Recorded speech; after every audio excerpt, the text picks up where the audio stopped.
Nature, a catalog of color in life's storybook. All around us to enjoy its vibrant beauty, go and take a closer look. Nature with its spark of imagination, it is necessary from beginning of creation. Nature as stubble friend it grows, breaths, dies and lives again.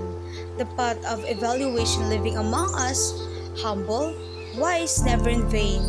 Nature not to be taken for its granted, its forest room totally enchanted. Nature fulfills our minds with senses, cleanliness, even its perfume flowers, provide air, food, shelter, and landscapes that go on for hours.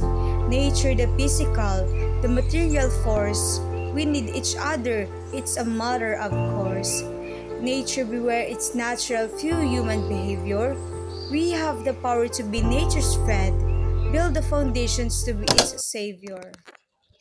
Hi, mabuhay! We are the Group 8, and our topic for today is all about differentiate hazard, exposure, and vulnerabilities.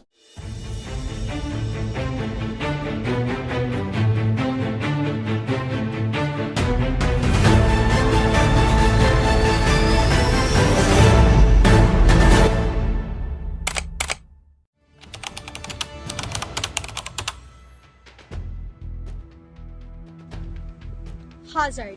A hazard can be defined as a dangerous phenomenon, substance, human activity, or condition that may cause a loss of life, injury, or other health impacts, property damage. The hazard of concern to disaster risk reduction are of natural origin and related environmental and technological hazard, such as hazard arise from a variety of geological, meteorological, hydrological, oceanic, and settings. Exposure refers to people, property, system, or other elements present in a hazard zone that are thereby subjected to potential losses. While the literature and common usage often mistakenly combine exposure and vulnerability, they are distinct. Exposure is a necessary but not sufficient determinant of risk. It is possible to be exposed but not vulnerable. For example, living in a flat plain but having sufficient means to modify building structure and behavior to mitigate potential loss. However, to be invulnerable to an extreme event, it is necessary to also be exposed.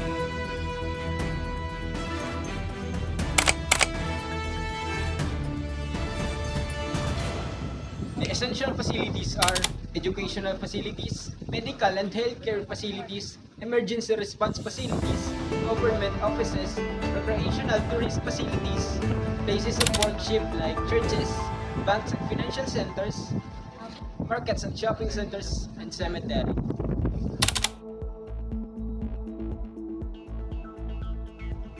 Industrial and high potential loss facilities and facilities containing hazardous materials are dams and ponds, fuel reservoirs, pipelines and pumps, power generating plants and lines, multipurpose hydropower plants, water tanks and lines, and food processing facilities.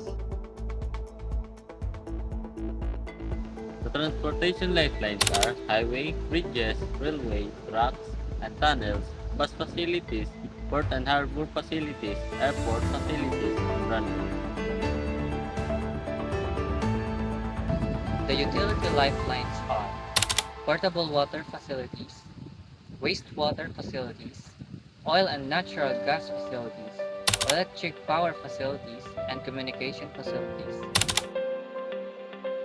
There are steps to reduce exposures to hazards. These steps can be classified under three categories. First, prevention.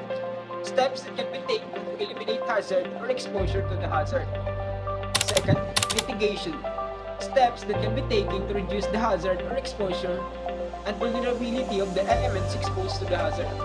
The last one is adaptation, modifications in the normal or natural behavior aimed at reducing the exposure and vulnerability to the hazard.